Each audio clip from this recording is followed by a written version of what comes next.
Bonjour chers auditeurs, bienvenue à Culture et Politique. Richard Haddad au micro avec Pierre-Henri, comme tous les lundis à 17h30. Bonjour Richard, bonjour à tous les auditeurs. Aujourd'hui au programme La Suède.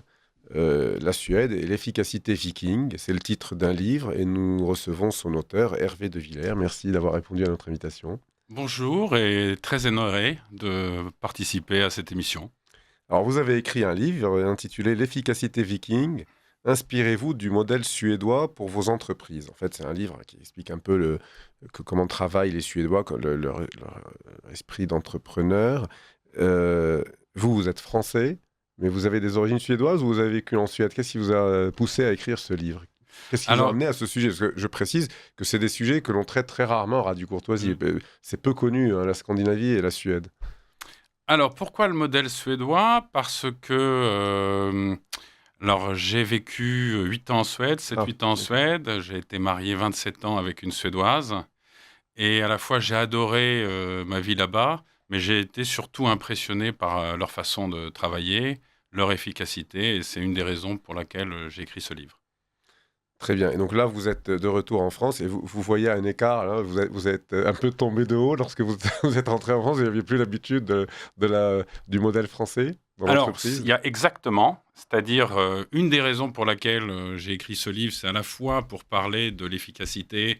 Et je pense qu'ils ont les clés de l'efficacité au travail. Mais la deuxième raison, c'est de voir l'état de la France et au niveau de la santé au travail. Et tous les différents rapports qui ont été publiés récemment montrent un vrai souci d'ordre national au niveau de la qualité de vie au travail en France.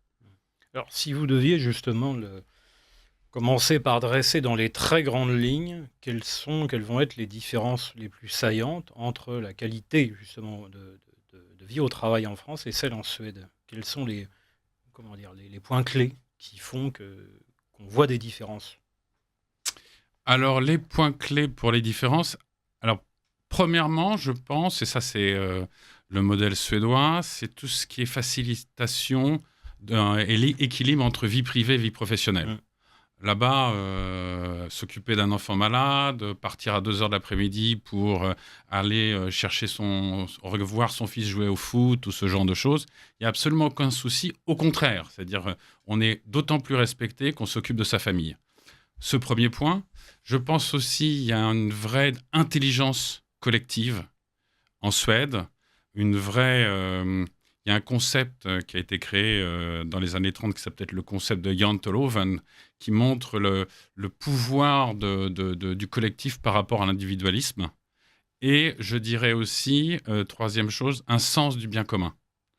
On le voit à travers un accord qui a été créé en 1938, l'accord de Saltsjöbaden, entre le patronat et les syndicats, qui repose sur la philosophie que la croissance économique et la prospérité ne sont stimulées que si la main-d'œuvre est éduquée. Donc je dirais donc intelligence collective, pragmatisme, sens du bien commun. Le collectif, le sens du collectif, comment il va se traduire concrètement dans l'entreprise par rapport à la France, dont on déduit que l'individualisme est beaucoup plus l'un des défauts, on va dire, si on peut dire. Comment on le voit, ça, concrètement dans l'entreprise? Alors, on le voit concrètement en Suède, le manager, quand il y a une décision à prendre, il sera à la recherche du consensus. Donc, qu'est-ce qu'il va faire? Il va mettre toute son équipe autour d'une table, ça prendra le temps que ça prendra, pour prendre une décision commune, un consensus, pour trouver une solution à un problème donné. Et ça sera d'autant plus facile de mettre en place cette solution, puisque au départ, tout le monde a été d'accord, alors qu'en France, ce consensus, cette mise en place collective est beaucoup plus rare. Est-ce que ça produit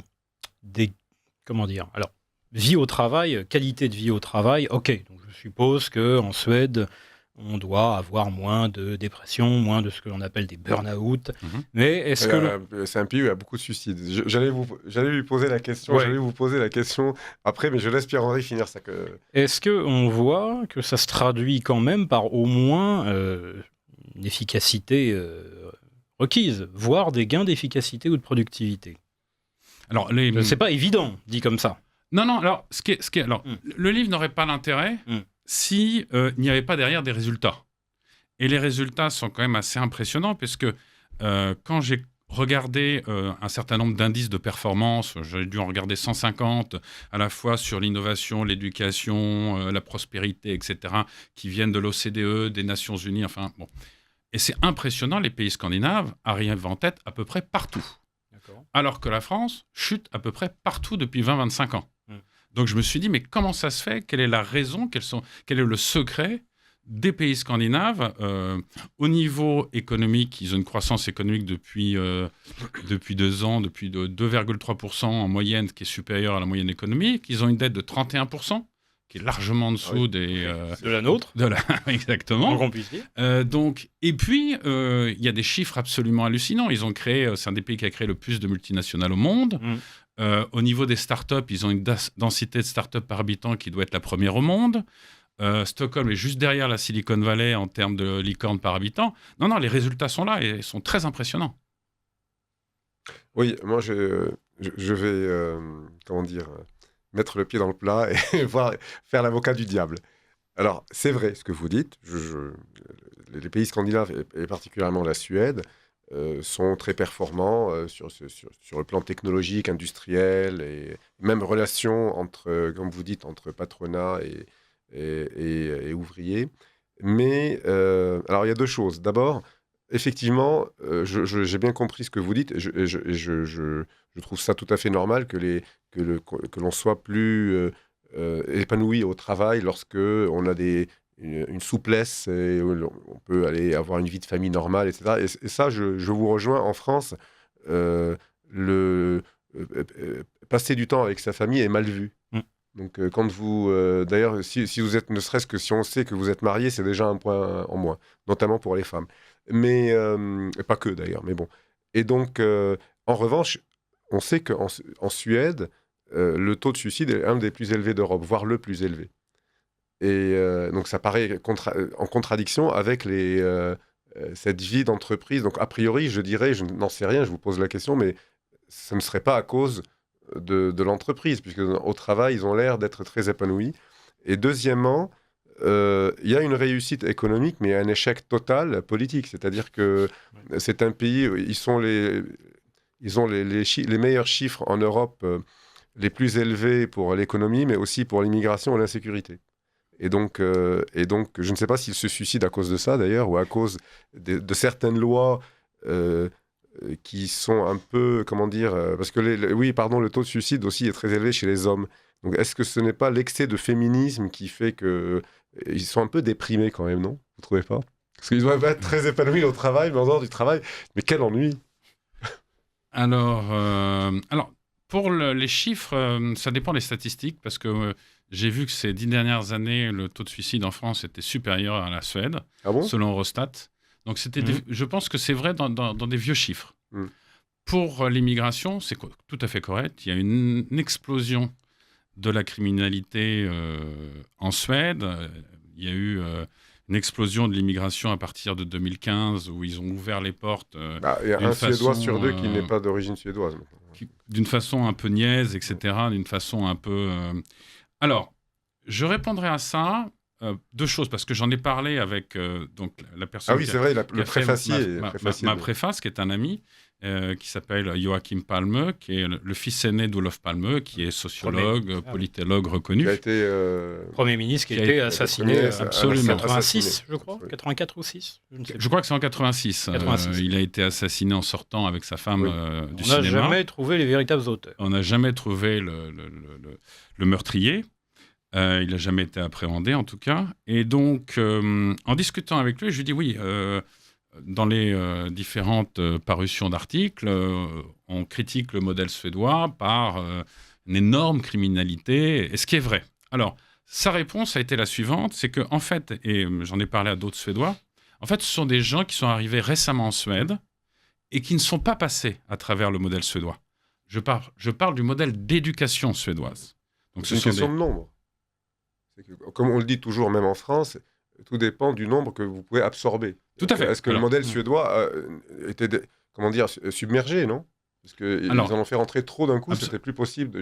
Pardon, je réponds à votre place. C'est vrai, mais ça veut dire que ces personnes-là sont arrivées récemment et ne sont pas passées à travers le moule de l'éducation suédoise. Ce que vous voulez dire, c'est que c'est pas le modèle suédois qui est en cause, mais c'est l'absence de modèle suédois. C'est parce que les immigrés ne se sont pas adaptés au modèle suédois.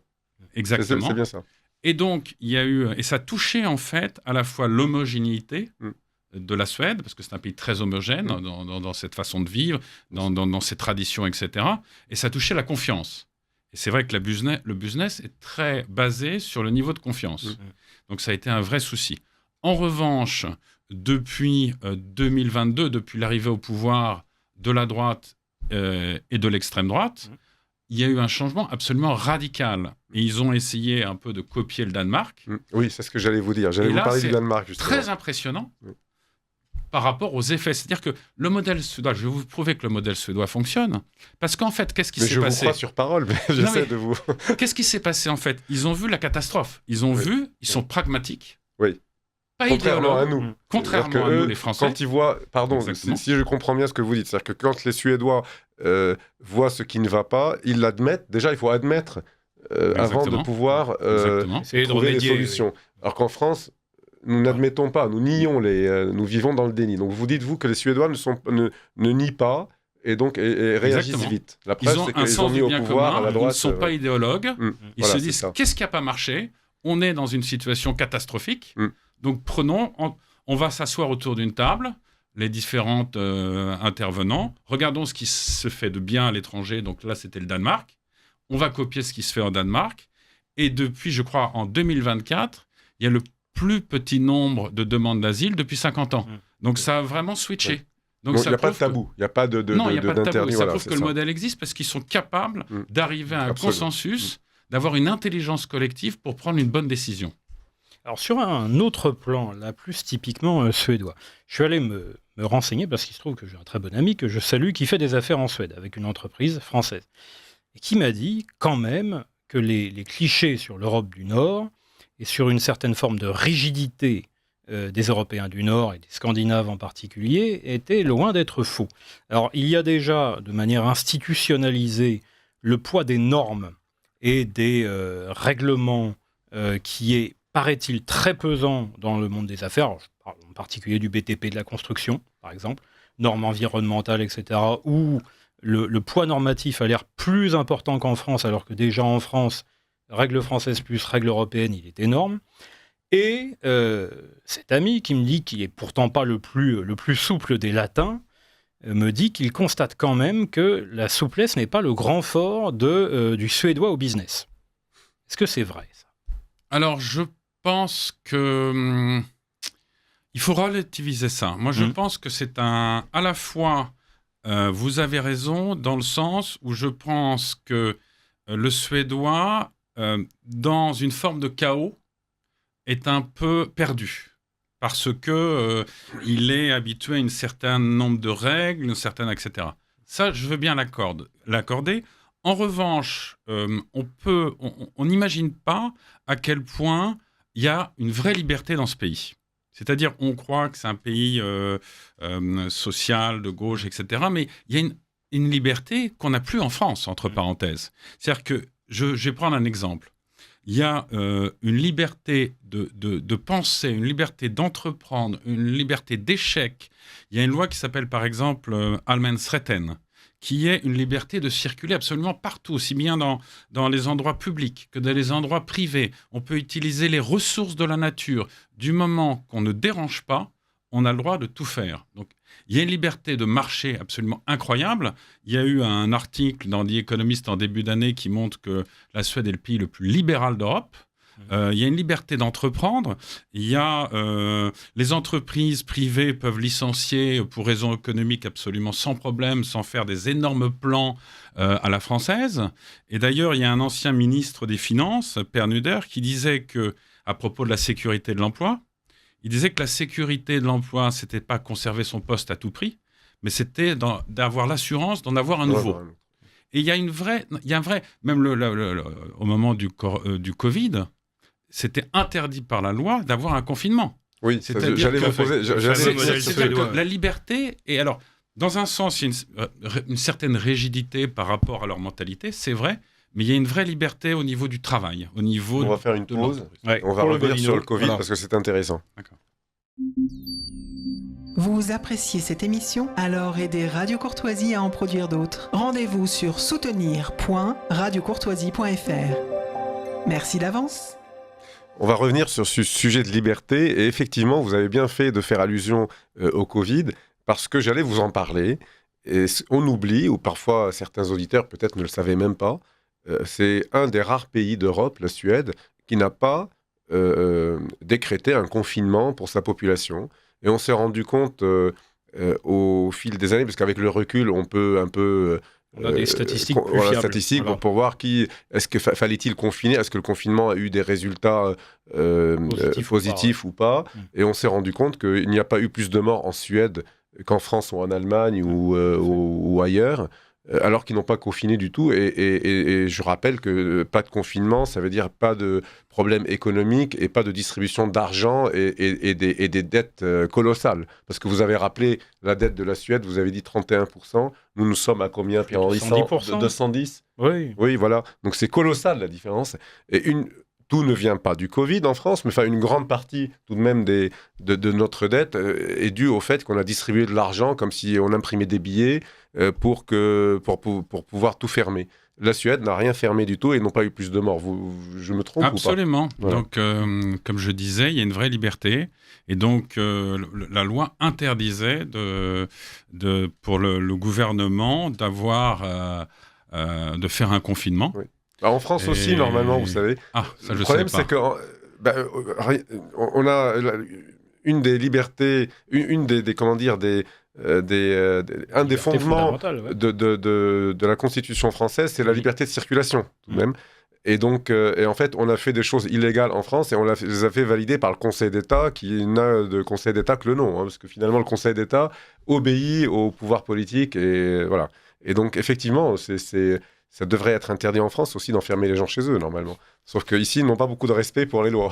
Alors, je rajouterais même que un des dégâts en France du confinement, c'est la détresse des jeunes. Il y a Oui, une explosion, il y a une vague psychiatrique en France qui est en partie due au Absolument. confinement. Oui. Et ça, il y a évidemment pas eu ce cas en Suède. Oui, ça a fait des dégâts énormes. Alors, vous parlez du libéralisme suédois dans le sens de la liberté d'entreprendre et la liberté justement de pouvoir créer une entreprise, de pouvoir investir, de pouvoir s'installer, de pouvoir utiliser des ressources. Mais à côté de ça, il y a un niveau de taxes et d'impôts qui est assez élevé quand même, voire l'un des plus élevés en Europe avec la France et le Danemark, si je ne m'abuse. Alors, c'est le paradoxe suédois, c'est-à-dire qu'à la fois, ça combine deux caractéristiques a priori antinomiques. La première, comme vous dites, un État protecteur, des impôts très élevés, une aide sociale très généreuse, mais d'un autre côté, un vrai libéralisme, une vraie liberté de marché. Alors, autant les impôts au niveau des individus est élevé, mais très bien accepté par la population parce qu'ils ont l'impression d'en avoir pour leur argent. Ce qui n'est pas le cas en France, je Ce précise. qui n'est Pardon. pas le cas en Ce qui n'est France. pas le cas en France. Oui. Mais d'un autre côté, on a par exemple un impôt sur les sociétés qui est très très faible par rapport à la science, qui est de l'ordre de 20,6%, qui est un des plus faibles en Europe. Oui. Ouais. Ça, on ne le savait pas, parce que vous voyez, Ouais. pardon, je vous coupe, mais l'idée reçue, comme vient de le dire Pierre-Henri, en C'est France, c'est taxation que très quand élevée on dit à nos pour tous. politiques, Voilà. nous avons des taux de prélèvement extraordinaires en France, très élevés et tout, on nous dit, oh, mais regardez la Suède, mais personne ne nous dit que le taux d'impôt sur les sociétés est aussi bas. Moi, personnellement, je ne le savais pas, je ne sais pas si vous le Moi non saviez. plus. Moi non Vous plus. voyez. Il n'y a pas d'impôt sur les grosses fortunes, il Oui. n'y a pas d'impôt sur les successions. Non, ils ont eu Ah oui, il n'y a pas d'impôt sur les successions, ça aussi, c'est Absolument c'est pas. important. Oui. Ils ont eu l'intelligence, quand ils ont eu une grave crise financière en 90, de prendre des mesures nécessaires pour diminuer les déficits, en ouvrant un certain nombre en cassant un certain nombre de monopoles sur l'éducation, sur les taxis, etc., mais aussi en faisant les réformes financières nécessaires, dont la diminution de l'impôt des sociétés, qui a été très très bénéfique pour les entreprises. Mais on dit toujours qu'il faut que l'impôt soit accepté, soit compris, Consenti. consenti, compris.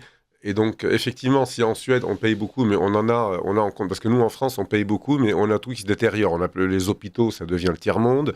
Tous les services de l'État fonctionnent très, très mal. Donc, j'imagine qu'en Suède, ils payent beaucoup, mais ils ont au moins...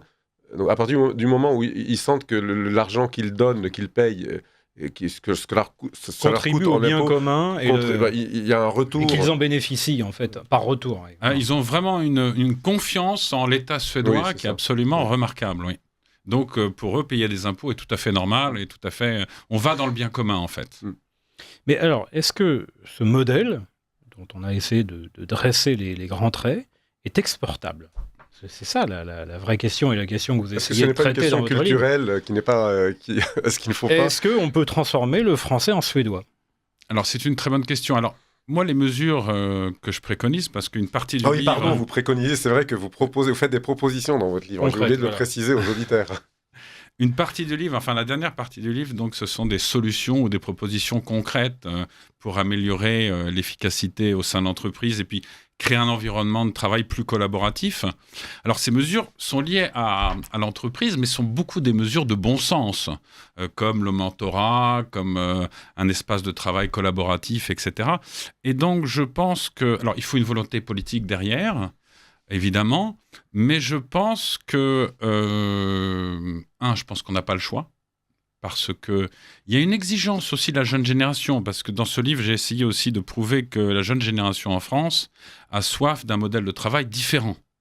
En quel sens différent ?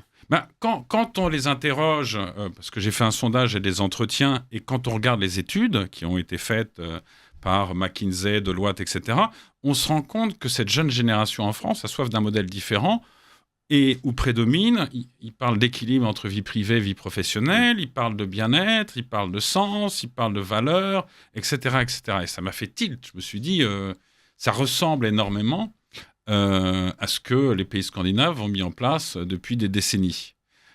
Donc je pense que s'il y a changement, ça viendra plutôt par la jeune génération. Le management, par exemple, on a un certain nombre de rapports qui prouvent que le management à la française est complètement dépassé. Mais complètement dépassé.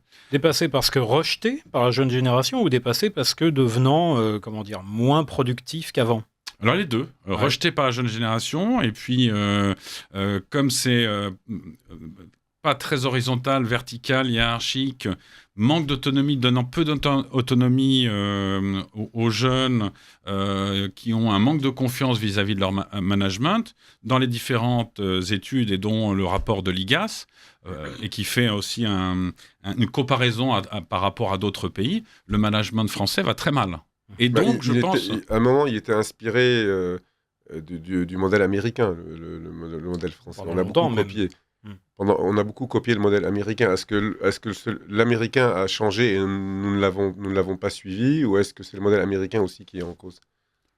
Non, parce que le modèle américain est quand même beaucoup plus collectif qu'on ne croit. Il a dû évoluer.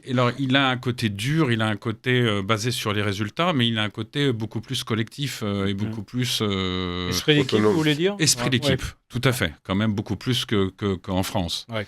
Et moi, je raconte une anecdote qui est quand même assez parlante. C'est que quand j'ai commencé en Suède à travailler, j'avais quand même mon manager qui venait me voir tous les jours pour savoir si j'étais heureux au travail, si j'avais besoin de quoi que ce soit. Il m'apportait des fleurs, il m'a fait un fauteuil pour mon dos. Enfin, je me suis dit, soit il est un peu fou, soit il est... Mais, peut-être qu'il aimait les hommes. Voilà, S'il vous apporte des fleurs. Je me suis posé la question. Et en fait, tout simplement, le secret des entreprises suédoises, c'est que tout simplement, et c'est assez du bon sens, plus on est heureux au travail, plus on est motivé et plus on est efficace. Oui. Et au bout de 2 ans, à force de glorifier mon travail, à force de m'envoyer dans des formations de management, je suis devenu son manager. Et il a trouvé ça très positif, parce qu'il pensait qu'à cette position, j'étais beaucoup plus utile pour l'entreprise. Donc c'est vraiment une autre façon de penser, en fait. C'est une façon beaucoup plus collective, une façon... Et je pense que ça va prendre du temps, mais toutes les solutions que je préconise ne sont pas forcément tout de suite applicables. Je pense que certaines vont prendre du temps. Vous parlez entre autres de la semaine de 4 jours, de la journée de 6 heures, du télétravail. Ce genre de choses. Mais Ouais. je pense que créer un environnement collaboratif, une autre façon de manager, le mentorat par exemple, ce genre de choses, ça commence à venir. Qu'est-ce que vous appelez le mentorat, exactement? Alors le mentorat, je vais prendre donc un exemple concret. Donc le mentorat, quand j'ai commencé chez Ericsson, j'avais quelqu'un qui n'était pas directement lié hiérarchiquement à moi, mais qui prenait du temps, c'était une fois par mois, pour passer du temps avec moi.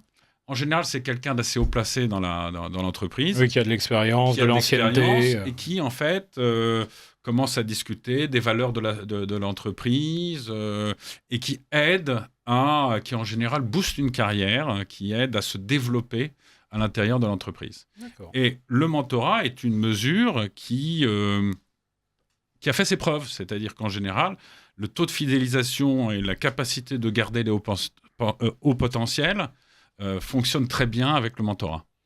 Eh ben, on va rappeler, Hervé de Villers, les références de votre livre que les auditeurs pourront retrouver dans toutes les bonnes librairies. L'efficacité Viking, inspirez-vous du modèle suédois pour votre entreprise aux éditions Giresso. Voilà, merci beaucoup Je vous Merci. remercie 1000 fois. pour nous avoir parlé Très- de ce modèle suédois. C'était Très enrichissant. intéressant. Merci, chers auditeurs. Et à la à semaine prochaine. la semaine prochaine.